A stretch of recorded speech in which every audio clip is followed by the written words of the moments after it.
Part 1, Humanities and the Arts. Humanities is an academic discipline that studies aspects of human society and culture. With that in mind, we do have this concept now. Whenever we talk about humanities, we'll be dealing with different types of social sciences as well. Wherein ma-encounter natin kung ano yung culture and kung ano yung nangyayari sa isang society. Then, in the Renaissance, the term humanities is contrasted with divinity.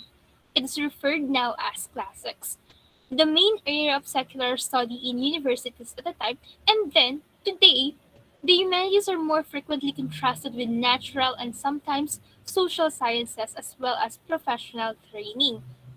Apart from that, humanities use methods that are primarily critical or speculative and have significant historical element as distinguished from the mainly empirical approaches of the natural sciences. Yet, unlike the sciences, it has no central discipline, meaning humanities can be all sort of things. Then, it includes the study of ancient and modern languages, literature, philosophy, history, archaeology, anthropology, human geography, law, politics, religion, and art. Yung mga na-mention dito, ito yung means for us to communicate to other people kung ano yung perception natin regarding certain things.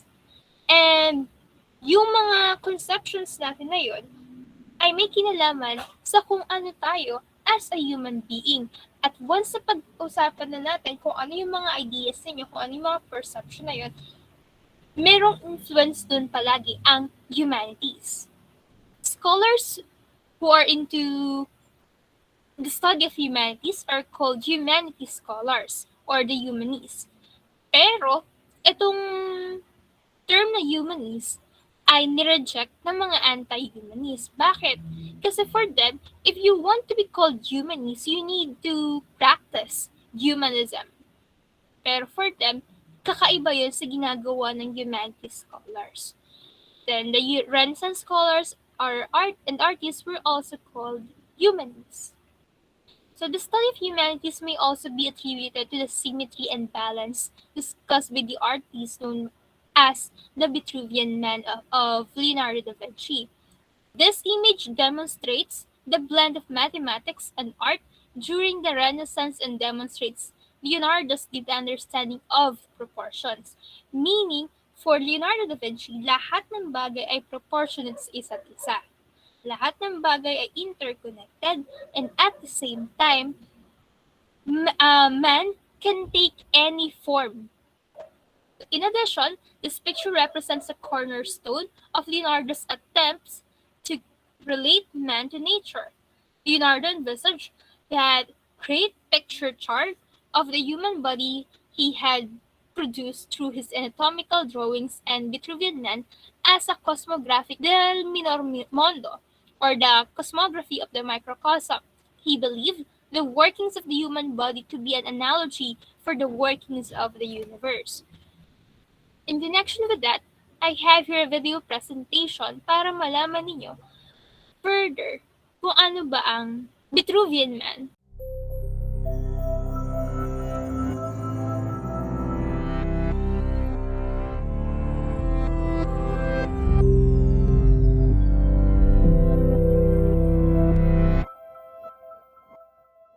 This image of the Vitruvian Man taken from Leonardo's sketches has become one of the most recognizable symbols of the Renaissance. But why? It's a simple pen and ink drawing, right? Wrong. Let's start to answer this question with a math problem. I know how to calculate the area of a circle. I take the value for pi and multiply it by the radius squared. I also know how to take the area of a square. I multiply the base by itself. But how can I take the area of a circle and create a square with an equal area? This is a problem often called squaring a circle that was first proposed in the ancient world, and like many ideas of the ancient world, it was given new life during the Renaissance. As it turns out, this problem is impossible to solve because of the nature of pi. But that's another story. Leonardo's sketch, which is influenced by the writings of the Roman architect Vitruvius, places a man firmly at the center of a circle and a square. Vitruvius claimed the navel is the center of the human body, and that if one takes a compass and places the fixed point on the navel, a circle can be drawn perfectly around the body. Additionally, Vitruvius recognized that arm span and height have a nearly perfect correspondence in the human body, thus placing the body perfectly inside a square as well. Leonardo used the ideas of Vitruvius to solve the problem of squaring a circle metaphorically, using mankind as the area for both shapes. Leonardo wasn't just thinking about Vitruvius, though. There was an intellectual movement in Italy at the time called Neoplatonism. This movement took an old concept from the 4th century, developed by Plato and Aristotle, called the Great Chain of Being. This belief holds that the universe has a hierarchy resembling a chain, and that chain starts at the top with God, then travels down through the angels, planets, stars, and all life forms before ending with demons and devils. Early in this philosophic movement, it was thought that mankind's place in this chain was exactly in the center. Because humans have a mortal body accompanied by an immortal soul, we divide the universe nicely in half. Around the time Leonardo sketched the Vitruvian Man, however, a Neoplatonist named Pico della Mirandola had a different idea. He pried mankind off the chain and claimed that humans have a unique ability to take any position they want. Pico claimed that God desired a being capable of comprehending the beautiful and complicated universe he had created. This led to the creation of mankind, which he placed at the center of the universe with the ability to take whatever form he pleases. Mankind, according to Pico, could crawl down the chain and behave like an animal, or crawl up the chain and behave like a god. It's our choice. Looking back at the sketch, we can see that by changing the position of the man, he can fill the irreconcilable areas of a circle and a square. If geometry is the language the universe is written in, then this sketch seems to say we can exist within all its elements.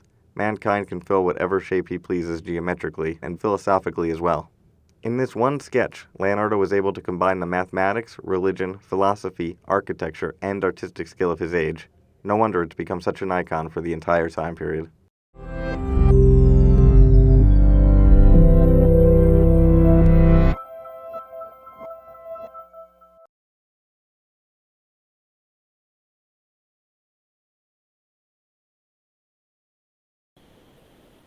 So, after knowing kung ano yung connection ng Vitruvian Man with mathematics and art, as well as the definition of humanities, we'll now deal with why do we need to study humanities, or what is the importance of humanities.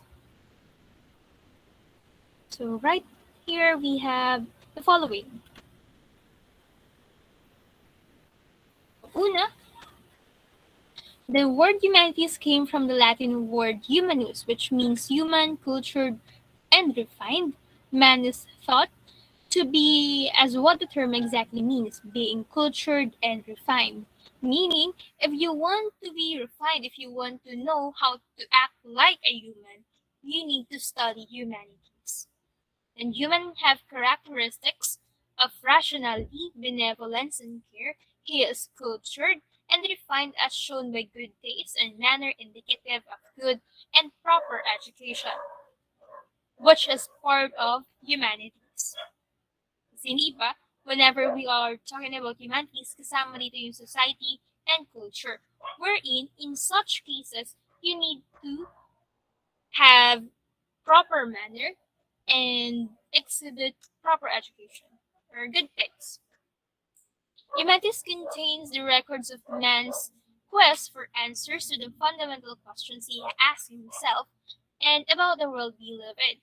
As human being, we do have this need when it comes to answers, even though yung questions sa ating mismo ay vague. And with that, andyan yung humanities to answer such questions. Paano po? Kasi when it comes to humanities, andyan yung history, andyan yung art, andyan ang philosophy and religion. And other field pa kung saan may influence ang humanities. Wherein, itong mga fields na to ay merong permanent na record or meron itong traces when it comes to the past, present, and future. Humanities studies man and the manner in which he conducts himself from the time of his existence to the present, just like history. Then, humanities is composed of academic disciplines that make it distinctive in both content and method from the physical and biological sciences and from the social sciences. Therefore, hindi natin ma-eliminate talaga ang humanities to social sciences and even to natural sciences. The study of humanities is devoted to understanding the different phenomena within the human cultural context. And tayo bilang tao, we do have this curiosity when it comes to cultural context. Humanities studies how people process and document the human experience through using philosophy, religion, literature, art, and history as their way of understanding and recording the world. As I've mentioned earlier, humanities is a way for us to have this permanent record or para magkaroon tayo ng souvenir, remembrance, or meron tayong connection para sa mga susunod pa na generation. And it can be made possible through the following sciences or through the following branches of humanities. Then humanities studies how individuals' manner of expression varies as they record human experiences and how the way of documenting this forms a connection between and among human of the past, present, and future. Paano po nangyayari yun? Kasi once na makapaggawa kayo ng isang artwork, for example, it will be here forever.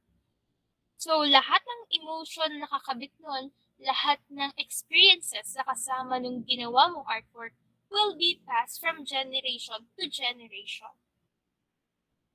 So, nagiging nape-preserve yung experience and memory through humanities.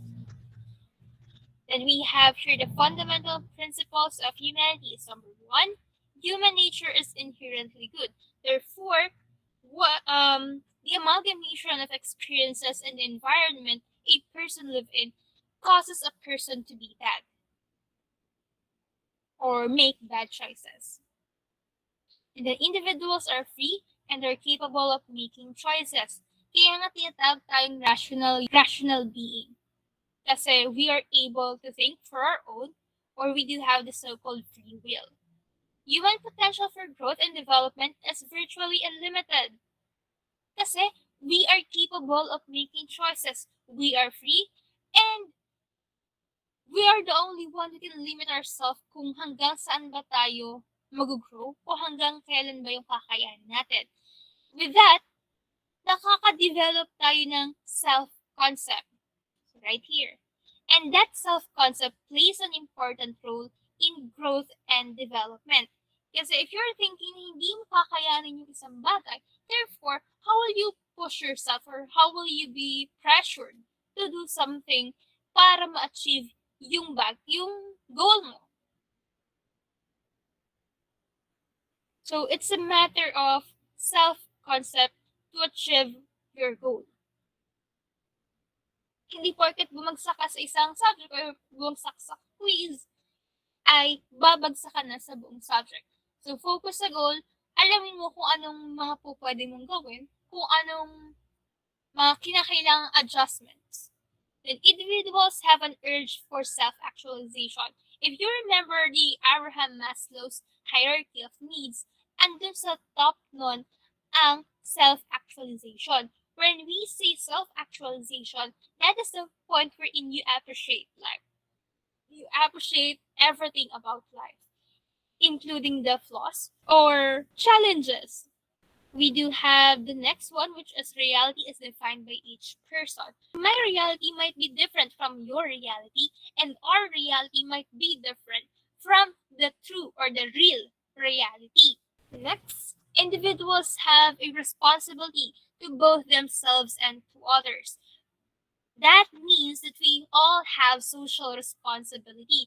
Hindi dahil okay ka ngayon, nakakain ka 3 beses ang araw, wala ka nang pakialam sa ibang tao. Hindi porket nakaka-attend ka ng online classes, wala ka nang pakialam sa classmates mo. Next thing, when it comes to art, it is said to be a diverse range of human activities in creating visual, auditory, or performing artifacts, which expresses the author's imaginative, conceptual ideas, or technical skill. It is intended to be appreciated for their beauty or emotional power. Kasi nga, each art piece, you have its emotion and experiences within it. Kahit pa sabihin na yun ay abstract art, tanungin mo si artist, meron siyang reason kung bakit yun ang pinili niya na color, kung bakit yun ang strokes ng kanyang brushes. Then, the three classical branches of art are painting, sculpture, and architecture. Architecture naman, it is said to be one of the most important forms of art kasi it provides one of the basic needs of human being, which is shelter. Then we have music, theater, film, dance, and other performing arts, as well as literature and other media, such as interactive media, qualifies to the broad definition of arts. Until the 7th century, art is referred to any skill or mastery and was not differentiated from crafts or sciences. Pero right now, we do have this aesthetic consideration. Kaya nagkaroon na tayo ng division ng arts na fine arts at applied arts. Kapag sinabi natin fine arts, it is mainly focused on the aesthetic value of your art form. Kapag sinabi naman nating applied arts, it's more of the utilitarian purpose of an artwork. So the nature of art and related concepts such as creativity and interpretation are explored in a branch of philosophy such as aesthetics. Kaya masasabi pa rin natin na art form yung isang bagay na halimbawa sculpture, kahit pasabihin nyo na pan-display lang naman yan, kahit sa paningin nyo wala naman siyang pakinabang, still that is a form of art. Kasi meron tong aesthetic value. Alright, with regards to the nature of arts, art or arts is of Aryan root word ar, which means to join or put together, and has its Latin term being stars or artis, which means everything that is artificially made or composed by man. If you're going to take this definition, we will arrive to the conclusion na lahat ng gagawin nyo ay makukonsider natin as art kung pagsasama-samahin. Halimbawa, nag-drawing kayo ng 10 stickman and then ikinompile ninyo to create a story. That is an art form agad. Kasi it is composed by a man and at the same time, you join it together or it became a collection of figures. Then art constitutes one of the oldest and most important means of expression developed by man. Yung mga carvings sa mga caves, isa to sa mga way for the ancient people to communicate with others. And isa din to sa mga tinuturing natin na oldest form of art. Next is that it refers to the skillful arrangement or composition of some common but significant qualities of nature such as sounds, colors, lines, movements, words, stone, and wood to express feelings, thoughts, imaginations, and dreams in an amazing, meaningful, and enjoyable way. All in all, this pertains to the combination or composition of the elements of art to create an art form. At sa paggawa ng isang art form, we do have different subjects, which could be an expression of your feelings, thoughts, imaginations, dreams, and so on. Next thing, when we say art, it is subjective. So it employs the use of perception, insights, feelings, and intuition. Hindi po ba't nabanggit kanina na reality is defined by each person? Therefore, nag-a-apply din siya dito sa ating nature of art, wherein art is subjective. Next, it is heightened expression of human dignity and weaknesses, felt and shared so powerfully in a world increasingly aware of its successes and failures. So through art, we are able to express who we are as human beings. Apart from that, it can serve as an expression of yourself as well as your views and existence. So dito na ngayon pumapasok yung mga philosophy, yung mga ideas ninyo as an individual.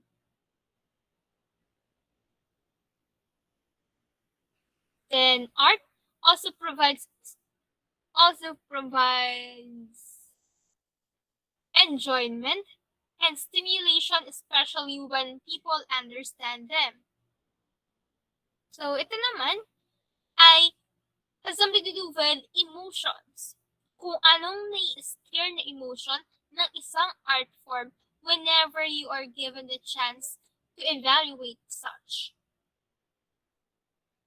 So, possible na maramdaman mo din halimbawa yung lungkot kapag napakinggan mo yung isang kanta kasi nakaka-relate ka. So, merong na-stimulate na emotion dahil naintindihan mo kung ano yung pakiramdam to be in the same place. So, functions of art, we do have two categories of art na ipapresent dito. Una ay according to function. Yung function na yun ay could be expressed freely oneself, socially expresses need for display, celebration, and communication, and physically express the need for utility of functional objects. So we have here personal, social, and physical. Once again, personal. Kasi you need to express your personal feelings, your personal interpretation of certain things. This could be paintings. Pero hindi naman nangangahulugan na lahat ng paintings ay meron lang personal na function ha. Possible na isang painting ay may social function din. Ma'am, paano po mangyayari yun? If that painting is meant for celebration and communication. Next ay yung socially expresses need for display, celebration, and communication. As I've mentioned a while ago, pwedeng ang painting ay maging social function, pwedeng magkaroon ng social function, just like Spolarium. Spoliarium was the kind of painting that lent itself to the patriotic needs of the Filipinos and on which Rizal and others projected a nationalistic symbolism that helped rouse the Filipinos to rise up against the political oppression of their Spanish colonizers. Next, I physically express the need for utility of functional objects. Ito naman ay para dun sa functional and non-functional objects na sinabi ko kanina. So, kapag ito ay may utilitarian purpose or magagamit natin sa pang-araw-araw na buhay katulad ng upuan, ng table, ng electric fan, katulad ng ballpen, and other stuff, therefore, meron tong physical function kasi nagagamit natin siya for a practical purpose. So, ito yung ating pinagkaiba ng functional art form naman and non-functional art form. Kapag functional art form, there is the need for life to be better. Kapag naman non-functional art form, there is a need to express aesthetic and beauty. Once again, kapag functional art form, it is generally applied art.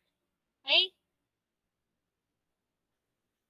Then, kapag naman non-functional, no utilitarian purpose, so possible ito na fine arts.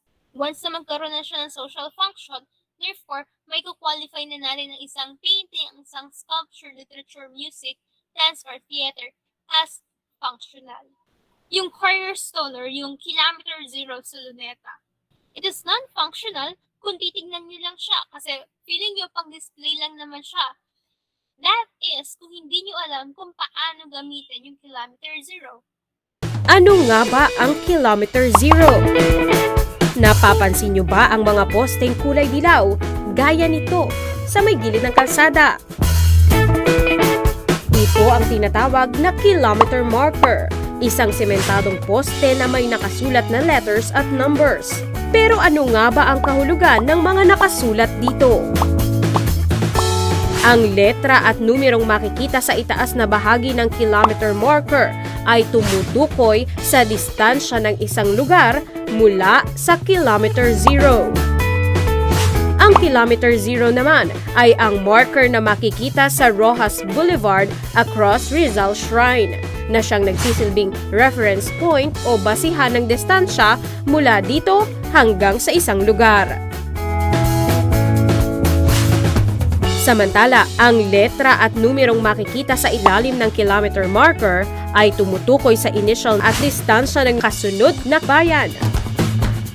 Mahalagang matutunan ang ganitong kaalaman para kung sakaling mawalan ka ng internet o kaya naman ay hindi gumana ang iyong GPS, pwede mo pa rin magamit ang mga kilometer markers bilang gabay sa iyong paglalakbay.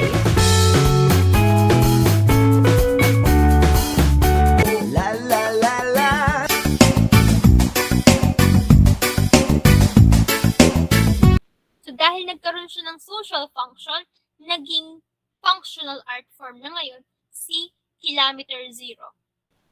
Kaya nga, meron tayo ditong phrase na generally applied art. Then architecture, weaving, and furniture making ang ilan sa mga art forms under ng functional art form. Next, we have arts and philosophy. So, ano yung relevance ng arts with philosophy? It is said that one cannot do away with philosophy when explaining an artwork. Also, one cannot produce an artwork without considering the importance of the philosophy behind its production. Meaning, you cannot create an artwork without considering the philosophy of an art as well as having your own philosophy. So, hindi ka makakapag-produce ng isang art form kung walang perception, wala kang perspective regarding a certain thing.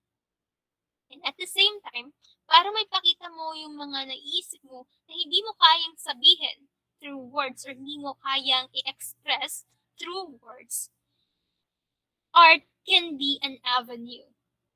We have the following artistic philosophers: Plato, Aristotle, and Immanuel Kant. As you know, si Aristotle ay estudyante ni Plato. Si Plato naman ay estudyante ni Socrates.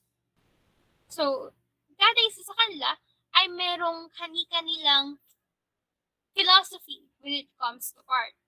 So, let's find out. Una na ay si Plato. For him, art is imitation and art is dangerous. Art is imitation in a sense na we are copying the forms or the shapes. Hindi ka makakapag-drawing ng donut without actually drawing a circle.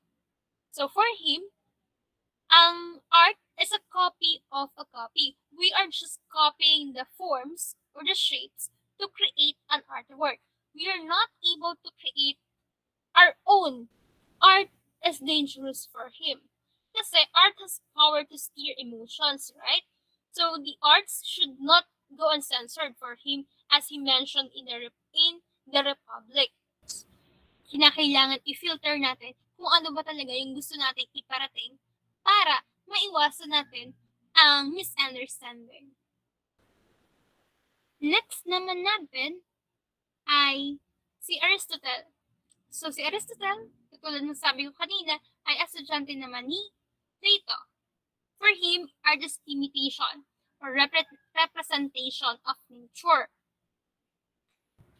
Para kay Aristotle, nakakagawa tayo ng artwork base sa nakikita natin sa environment. For him, hindi lang copy ng forms ang artwork. It is a representation of nature. For example, trees or mountains. Hindi mo maiisip na hugis triangle ang isang mountain kung hindi ka nakakita ng hugis triangle na mountain. Yeah, for him, art is an imitation or representation of nature. Apart from that, meron din siyang concept of good and beautiful. For him, good always presents itself in some action, while a thing of beauty may exist even in motionless objects or things. So in certain conditions, the good may also be considered as beautiful. In simple terms, ang good daw ay merong purpose. Samantalang sa beautiful naman, Possible to na walang purpose, pero meron tong aesthetic value. However, as I've said, ang isang bagay ay pwedeng maging good and beautiful at the same time. Si Immanuel Kant naman is a German Enlightenment philosopher. Then in 1763, he wrote a treatise on aesthetics entitled Observations on the Feelings of the Beautiful and the Sublime. His main interest actually is not in art, but on beauty. Kaya ang kanyang quote dito is, beauty is a matter of taste. Yung beauty na to could be subjective or universal. So, kapag sinabi natin subjective, yung interpretation mo sa beauty ng isang artwork ay nakabase sa feelings mo, sa emotion na na-steer sa'yo as an audience. Regardless sa kung sino man ang gumawa ng art form na to, regardless kung kailan man nagawa yung art form. You will just base your explanation of beauty sa kung ano yung naramdaman mo at that time. Kapag universal naman, we eliminate ourselves and others, the artist, from the artwork. We only consider the artwork and its history alone. So ano bang pinagdaanan ng art form na to? Or ano ba yung nakikita natin sa symmetry, sa proportions, sa composition ng artwork for it to be called as beautiful? Kasi whenever we are talking about the universal beauty, for Immanuel Kant, walang kinalaman ang color para masabi natin na maganda ang isang bagay. So as long as ito ay may form, as long as meron tong design and composition, it can be called beautiful. That is according to universal taste. And for him, beauty does not rest on the properties of the objects or things, but rather on the manner in which people respond to these objects or things. Kaya, importante para sa kanya ang interpretation ng audience when it comes to the beauty of an artwork. Artists and artisans, back then, ang ating ginagamit lang na term para i-pertain yung both personalities ay artists. Pero right now, nagkaroon tayo ng differentiation when it comes to artists and artisans. An artist is a person engaged in an activity related to creating, practicing the arts, or demonstrating an art, just like the following individuals. Kapag ka naman artisan, it is a skilled craft worker who makes or creates things by hand that may be functional or strictly decorative. Kapag ka artist, creator of arts, which are for enjoyment and appreciation of the viewer, artisans naman, makers of crafts, and for practical purposes. Kaya they create something functional.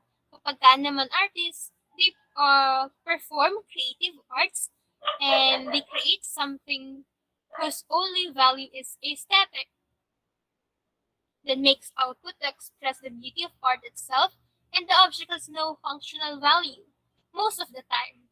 Examples: performers.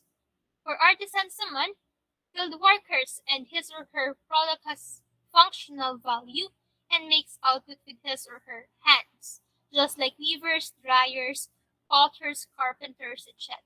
Yung similarities naman nila is both creative, artistic, and makes output out of experience and imagination. Alright, moving to the art forms. We have the following art forms: architecture, sculpture, painting, dance, music, theater, and literature. So let's start with architecture. Tulad na sabi ko kanina, architecture is one of the most important forms of art kasi it provides shelter. Kaya kahit pa simpleng bahay lang, still that can be called as architecture. So, example ng architecture, tingin kayo sa labas, makikita ninyo yung mga buildings o kaya makikita ninyo yung bahay ng kapitbahay ninyo. That is an example of architecture. Sa sculpture naman, kung kayo ay mga Katoliko, tingin kayo doon sa mga santo ninyo or doon sa mga imahe sa loob ng bahay ninyo na 3D. Kasi whenever we talk about sculpture, ito ay three-dimensional. Para sa mga hindi Catholic or merong ibang religion, mga statue or mga figurines. Yan po ang example ng sculptures. At ginagamitan to ng molding, carving, welding, casting, and assembling. For painting naman, ito yung application of pigment to a surface. We have various ways in applying paint para magkaroon ng magandang effect at makadevelop ng unique technique.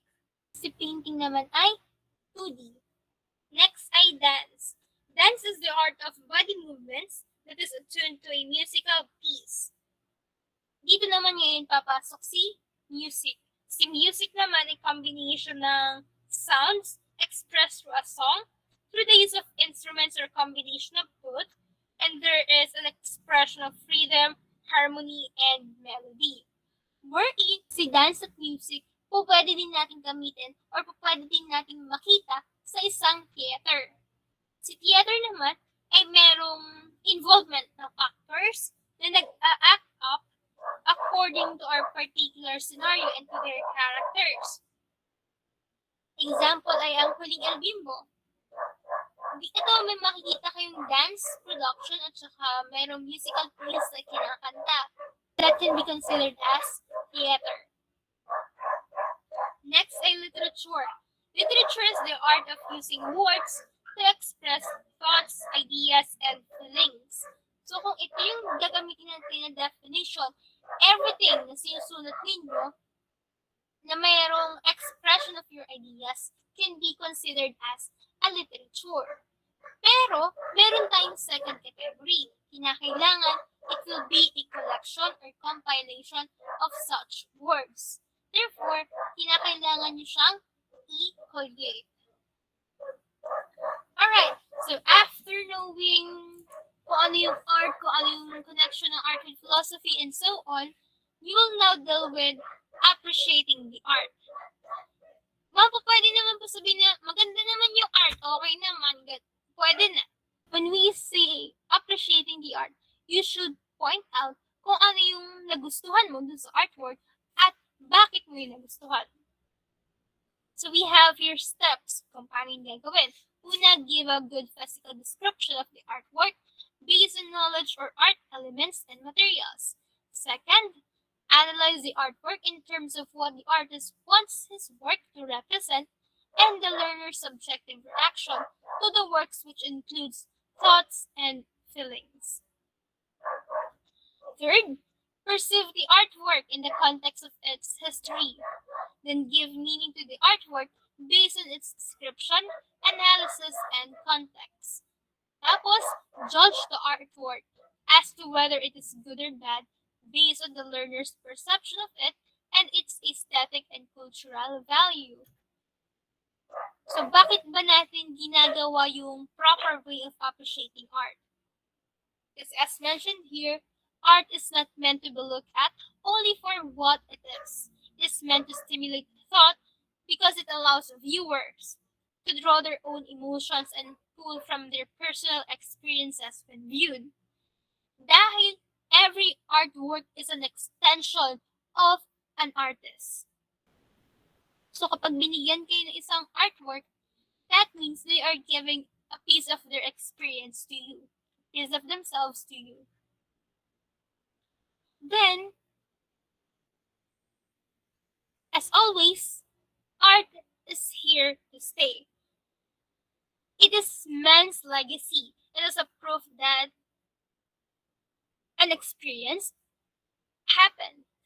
And we all sought to express the workings of our mind para ma-achieve natin yung immortality. And that can be made possible kapag nagagawa tayo ng artwork, which is essential para maintindihan natin kung ano ba yung mga nangyayari sa paligid. And that will be all for part 1.